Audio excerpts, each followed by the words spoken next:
so hyped right now. Anything's possible. I'm on mama. I'm on my lady, ma. Anything's possible. Yeah. Raina J's back with the vengeance. Back. All the real Celtics fans in attendance. This the truth like 34. This like walking in the garden when you hear the roars. The crowd goes crazy. Most in-depth coverage on the daily. Mainly podcast royalty, the content kings. When you talking about the franchise with 17 rings. Focus like Danny at the deadline. Global but it got a local feel like the red line, the blue line, the green line. Play it in between time. I'ma throw my C's jersey on in the meantime and press play. When the F's done, I can't wait until the next day. Trying to stay in tune with the C's, that's the best way. Melly. Hey there, welcome back to the Locked On Celtics podcast. Thank you for making the show part of your daily routine. I am usually here for you Monday through Friday. The past couple of weeks have been part of a special series, a 7-part series, deep dive into the Brad Stevens coaching era. Monday, I am back with a regular Monday through Friday week. The preseason begins. Media day is Monday, and then practices resume that week. Basketball is back next week, just a few days away.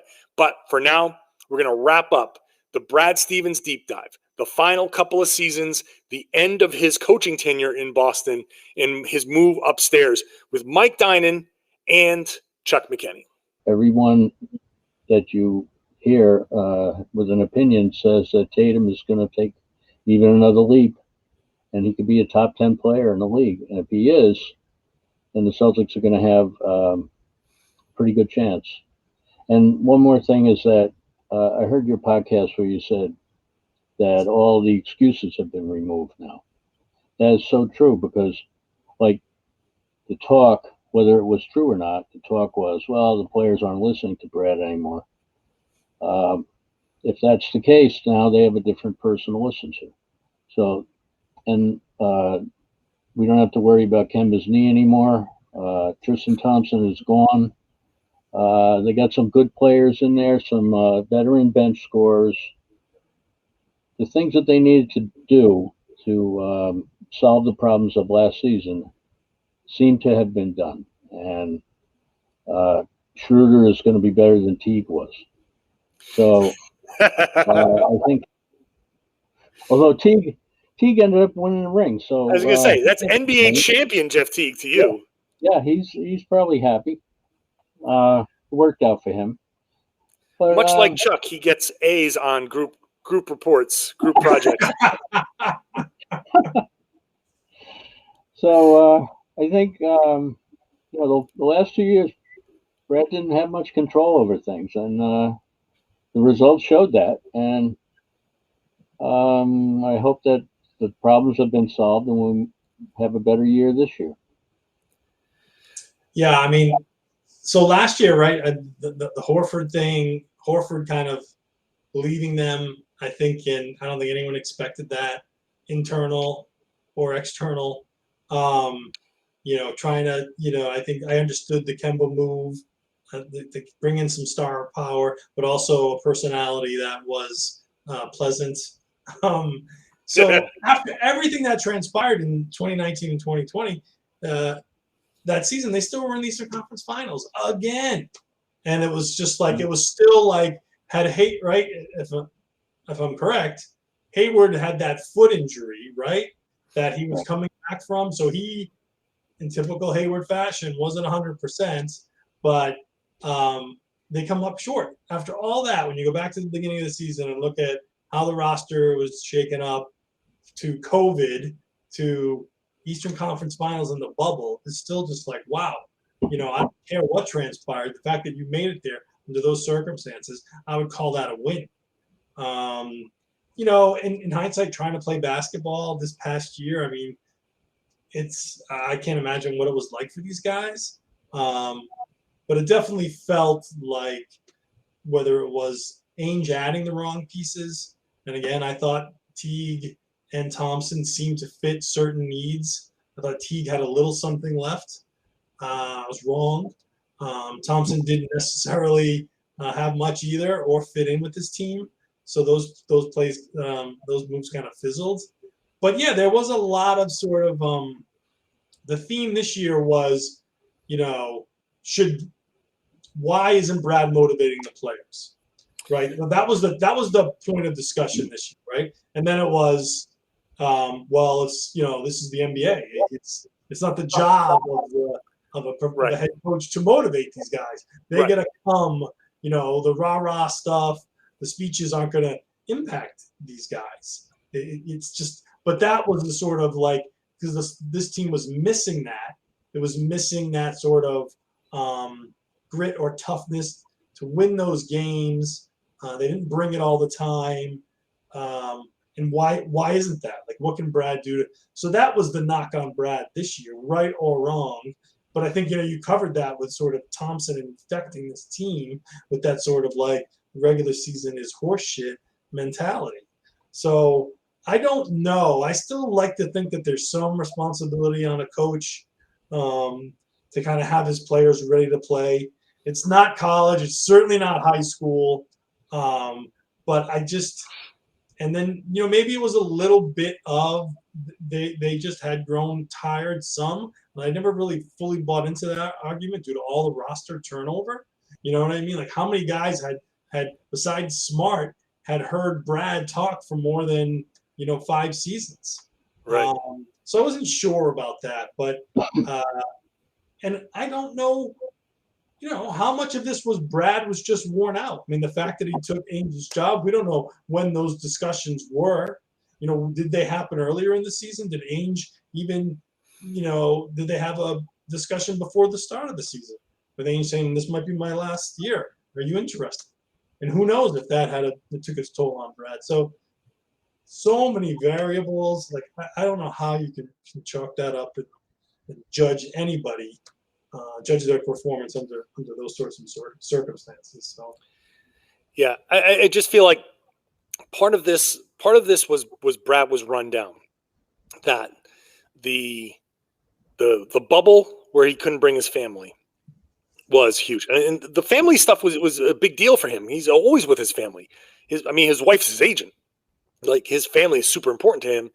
And so he's not like one of those guys who can be like, yeah, it is what it is. I got to get up and I got to go. Like, that really impacts him. And so this past season, especially, going from city to city to city on a very hectic schedule, constantly being on the move and not being able to have those days where, hey, I'm going to bring the family with me to this city and, we're going to have our time together and whatever. It was just this constant just crush. In the middle of the season, the Celtics had a game like they'd had all year long, right? Another disappointing loss. No grit, no blah, blah, blah. And Brad kind of lit into the team a little bit. And it was the most damning commentary from Brad, to the point where I do remember people going like, wow, okay, finally Brad is like stepping up and criticizing these guys. Then like the next day he walked that back and he said, I realized I shouldn't have reacted that way because it's not like they're not trying. It's not like they don't want to. It's just circumstances and whatnot. And so that was a little bit of, I think, insight for me into Brad. I don't know if cracking is the right word, but the frustration got to him. And frustration doesn't usually get to Brad Stevens. He, if anything, when he's dealing with the media, he can put stuff behind and look at us and, smile, when appropriate and say, hey, this is what it is. He fakes it. He fakes it all the time with you. Oh my God. Brad Stevens has lied to me so many times, like just blatantly to my face. But that's part of his job. Right. We're going to continue the conversation after I tell you about our sponsors. Built Bar is the best tasting protein bar on the market. Take my word for it. It's delicious. It tastes like a candy bar, but it is healthy.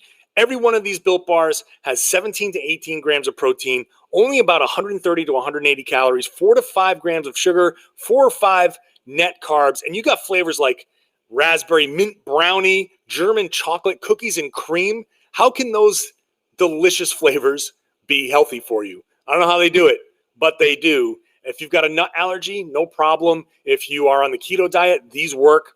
You can go check them out. They're the official protein bar of the U.S. track and field team, which is pretty cool. Go to built.com and check it out. They've got a bunch of different products that are constantly dropping. They've got Built Puffs. They've got the Built Balls, different things for different people, gluten-free options. So go to built.com. Use the promo code LOCKED15 every time you go. Doesn't matter if you buy one box. Doesn't matter if you buy the assorted box and try something and then figure out which flavor you want to buy.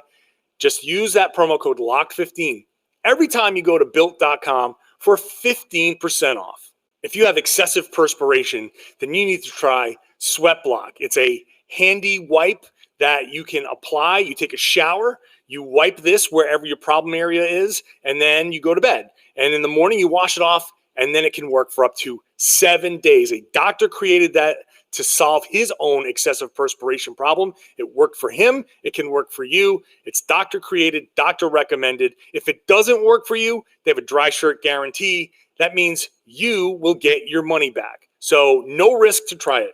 Google it, try it, check it out. Rachel Ray tried it out on their show with firefighters. They applied it, went into burning buildings, did their job, came out, shirts were dry. This is your little secret to confidence. You can wear whatever you want to wear and not worry about it. So whatever you need it for, a presentation, first day on the job, new date, whatever, check it out. Go to sweatblock.com. Use the promo code LOCKEDON. You're going to get 20% off. Go to Amazon. Read the reviews. 13,000 reviews. It's been a bestseller there for 10 years. So check them out. 20% off at sweatblock.com with the promo code LOCKEDON. He couldn't do the lies anymore. He couldn't fake it anymore. You're right. So I do think that started to kind of show itself. And I don't know what Stevens would have done, because he's also super competitive and he wants to finish what he started. And this is his way of finishing what he started. The other criticism of him, as we wrap this up, has been the lineups. And I've always known Brad to be an experimenter early in the season, figure out what works, what doesn't. Like last season, they started out with double bigs and people were like, don't play the double bigs. And I was like, look, I get it. The double bigs suck, but let's just see. Let's just kind of see how it works. Like, give it time to see if they can figure it out. There is room in this to see if you can figure that out. But people really got mad at him and continued to get mad at him for his lineup decisions. I don't think he had a whole lot of choices because he was asking a lot of guys to play a lot of roles with all of this COVID and all of these injuries. And guys had to be asked to do things that they shouldn't have been asked to do. Grant Williams should not have been out on the wing. Daniel Tice should not have been guarding fours. Like, a lot of this stuff was out there.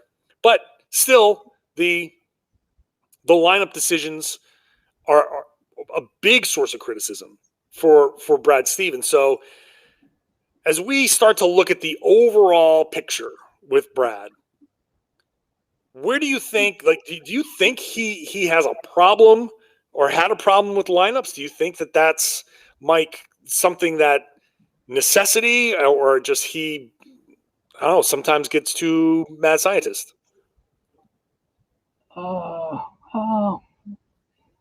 He didn't adjust very quickly when the double bigs weren't working very well. You know, that was a fair criticism of him. He didn't adjust quickly. I don't know. Again, there was so many people missing, whether it was COVID or whatever it might have been. I don't think he could have done much more. I don't know. Does that make me a green teamer? Maybe.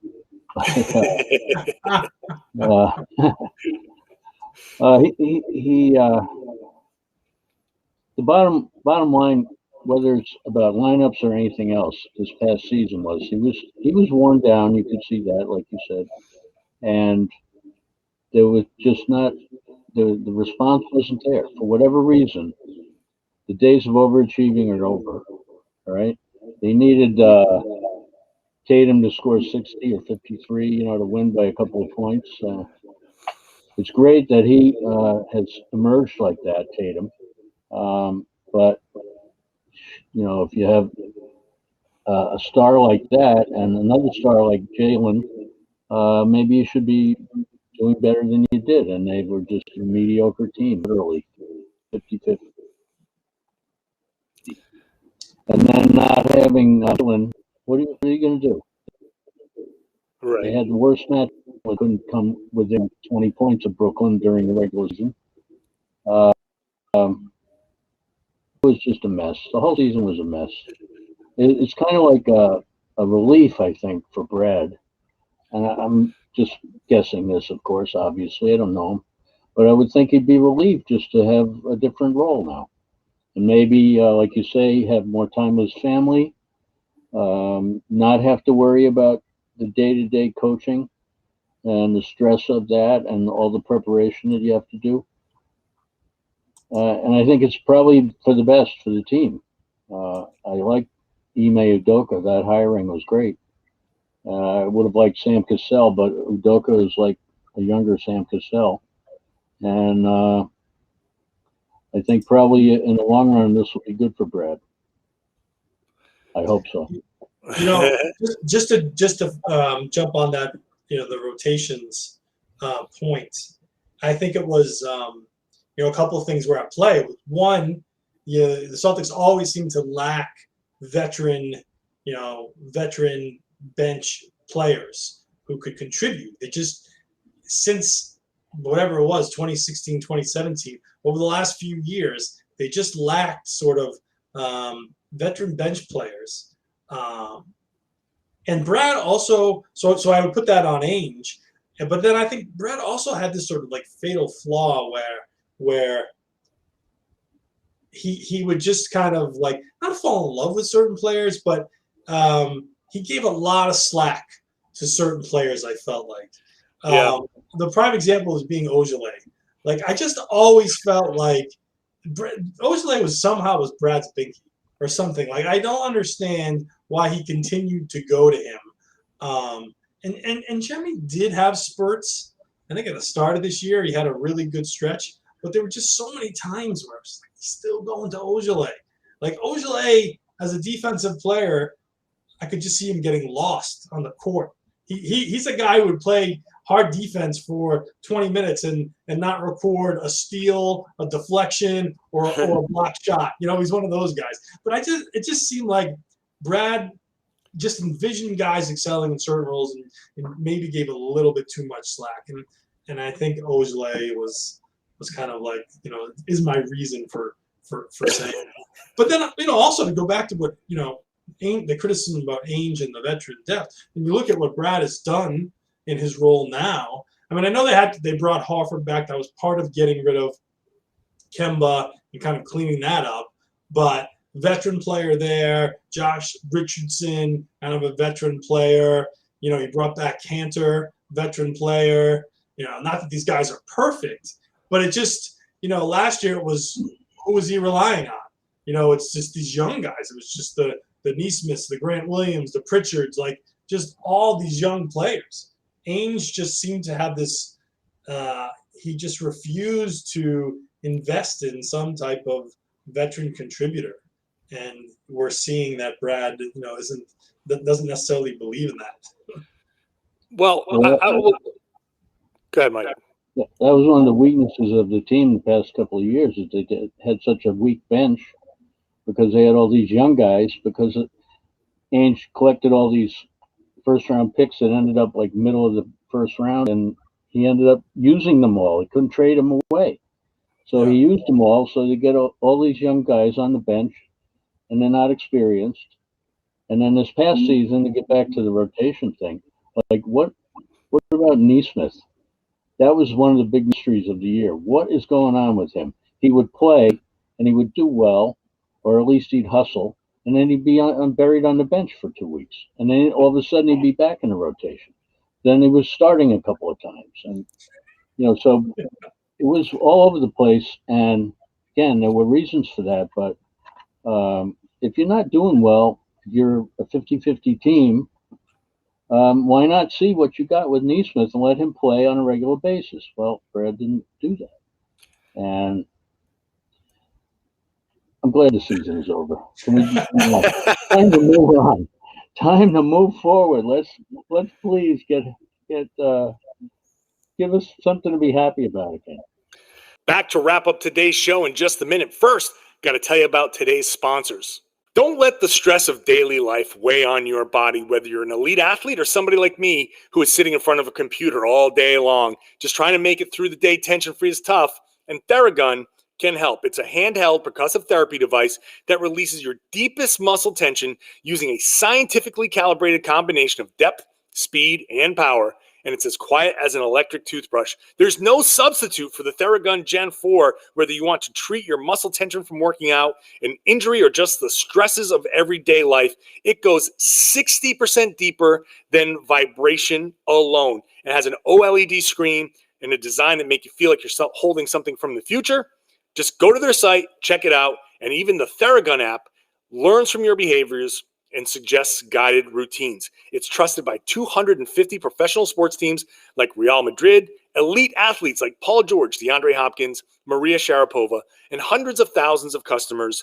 So go to Theragun, try it out for 30 days, starting at only $199. Go to therabody.com/lockedon right now to get your Gen 4 Theragun today. That's therabody.com/lockedon, therabody.com/lockedon. Football is officially back. They are back on the field, pro and college, and BetOnline is your number one spot to bet on it all. So go check it out. Updated odds, props, and contests, including online's biggest $500,000 NFL mega contest and the world's largest $200,000 NFL Survivor contest open right now at BetOnline. Head on over to the website, use your laptop, use your mobile device, and you're going to get a 100% welcome bonus with the promo code LOCKEDON. Create your profile, set it all up, use the promo code LOCKEDON. You make your first deposit, whatever it is, they match it with their 100% welcome bonus. So you're winning right away. It's the fastest and easiest way to bet on your favorite sports and your favorite Vegas casino games. So don't wait. Take advantage of all the great offers going on right now at BetOnline, your online sportsbook experts. Please gamble responsibly. Yeah, I think Brad over the past couple of seasons, especially this past season, just wanted to win so badly that he searched for anything. He really tried to search for anything that he thought might work. And I think he gave guys opportunities to step up and maybe gave some guys too many opportunities. Like, can you please, I'm giving you all of these extra minutes. Can you please recognize that I'm giving you all of this opportunity? Seize it, please. Seize this opportunity. And people didn't.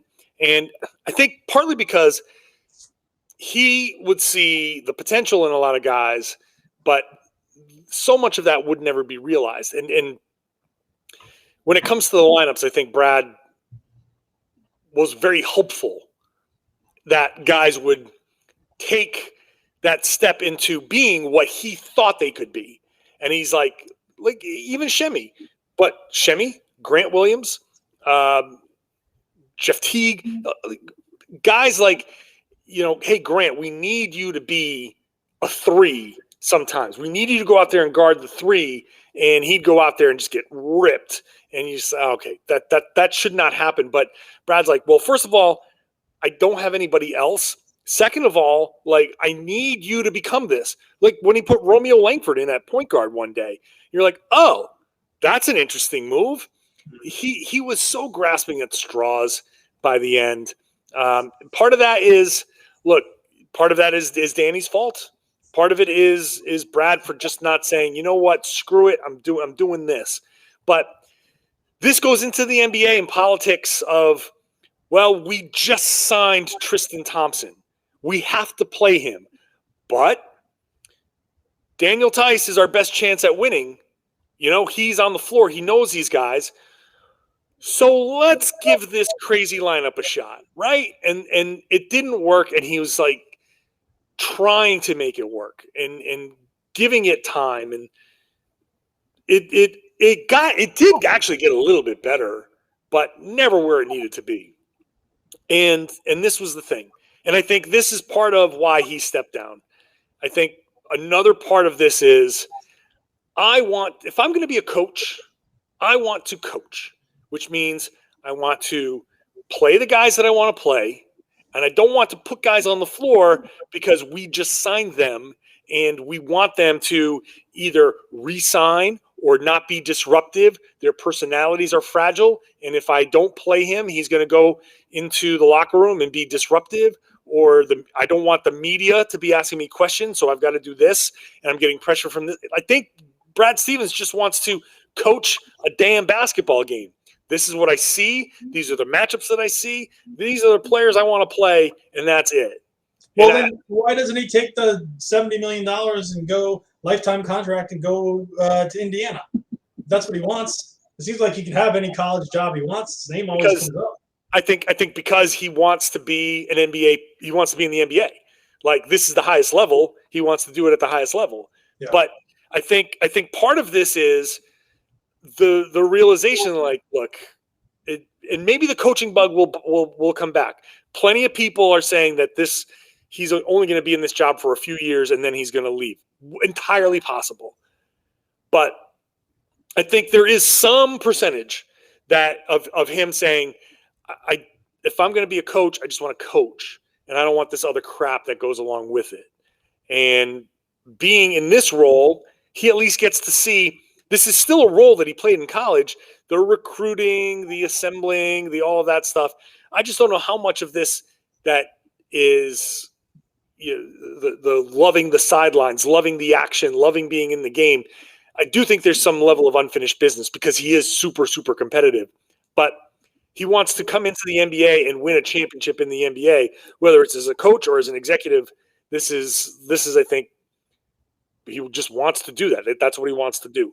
But for now, he finishes with a 354 and 282 record, winning 55.7% of his games, 38 and 40 in the playoffs. He did have a winning record in the playoffs until this past season and the 5-game loss to Brooklyn. So, and he's what, fourth on the list of Celtics head coaches. Let's see. It's Red, it's Tommy, it's Doc at 416, and Brad Stevens at 354. So he's fourth on the list.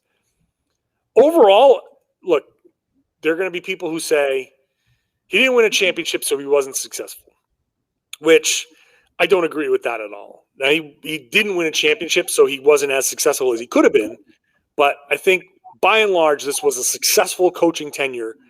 And if he wanted to go back into coaching, any team with an opening, I think any team would consider him for their opening to be their next head coach. So I look back at the Brad Stevens era. I think we covered the deficiencies. I think that we're at where I land is he was a really good coach and he could have done things better. I don't know if even doing those things better would have gotten him to a championship. I got screwed by circumstances for sure. And I think, Danny Ainge might have been able to make a couple of better moves here or there, looking at it in retrospect. But overall, Brad Stevens has proven he's a really good coach. I agree with all the things you just said. And would just add that there's been more frustration than anybody wanted in these, 8 years as a coach. They got close. They got the players they wanted, and then that didn't pan out. So, it was tough not to get over the hump with him as the coach. But there were reasons for that, and he did a good job anyway. And I agree with everything you said. And I don't think he is going to be the head of Celtics basketball for 10 years. I think a few years are going to go by, and he's going to want to coach again, and he's going to get back out there probably with some other team. Maybe college, but I would say back in the NBA. Still, I will say I do wonder. I wonder what people said about Danny Ainge when he first took the executive job. I just wonder if people said the same thing about Ainge, that he wants the action. He's super competitive. He was a player, then a coach, and all of that stuff. And then he went upstairs, and it was just like, because that was a shocking move for Ainge too. I just wonder if some of those things were said. And Ainge clearly had a really successful tenure as well. But Well, I don't know. I don't know where it's going to go with Stevens. yeah, I don't remember if they said that about Ainge, but Danny didn't have that great of a coaching career. No. Brad No one never threw a had- towel in Brad's face. Right, Brad never had a towel thrown in his face. You know, I'll agree with you guys, and I'd say, you know, Stevens' tenure here, I view it as successful. I'd say he's a very good coach. Rebuilding, you know, tearing down a team and rebuilding is extremely hard in the NBA.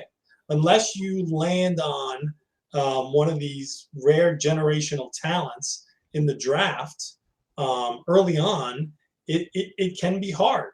Or you are based in Los Angeles, where you have some sort of geographical advantage to recruiting free agents. So I think, you know, with Brad, I think he had to wait 4 years before he got his hands on a generational talent. And I view that as, you know, Tatum seems to be one of those players, or close to it. So it's just that it's been such a roller coaster, such a grind to getting that player. And then I don't know, maybe if we didn't experience this pandemic, we didn't have these 2 seasons that were so ridiculously intense, maybe he'd say, you know what, I want to ride out Tatum's next contract. Maybe we can win something here. But also, you know, taking this move to the front office was a bit surprising. I didn't, you know, see it in his future, but you know, I think maybe he saw how integral Ainge, or how I don't know if this matters to him, but it's the perception of the franchise. Like, Brad is super competitive, and in Boston, if this team wins a championship, Stevens is going to get a shit ton of credit. You know what I mean? For putting it together or developing some of the players that get them there, whether it's he's a GM or a coach.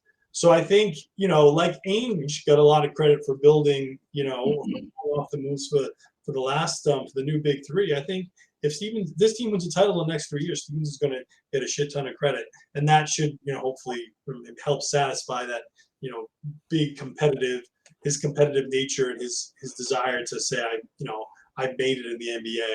I've won in the NBA. All right. I hope you've enjoyed that deep dive. Now, if you are new to the whole podcast and new to these deep dives, go back. Now, we didn't do it on YouTube, but go back to a couple. Well, actually, it was last year, right? Time just moves on so fast. But once COVID shut down the league, we started a deep dive into the entirety of Celtics history. So we started day one. The Boston Celtics are born, and they're joining the NBA and all of that. The Bill Russell era, everything in the Celtics history. So this kind of is the finale to that in a way. This Brad Stevens era brings us right up to today. And now on Monday, officially the Ime Udoka era begins. And so I will be here Monday through Friday to talk about everything that happens Boston Celtics. This is the #1 Boston Celtics podcast in the world. So I want to thank everybody for listening to and watching this deep dive, for sticking with the podcast for as long as you have. A new season begins on Monday, and I'll be here for you every single day, Monday through Friday. So make sure you're subscribed wherever you get your podcasts. Subscribe on YouTube and share the podcast. Tell your friends, tell your family, tell everybody. They should be listening to and watching the Locked On Celtics podcast here on the Locked On Podcast Network.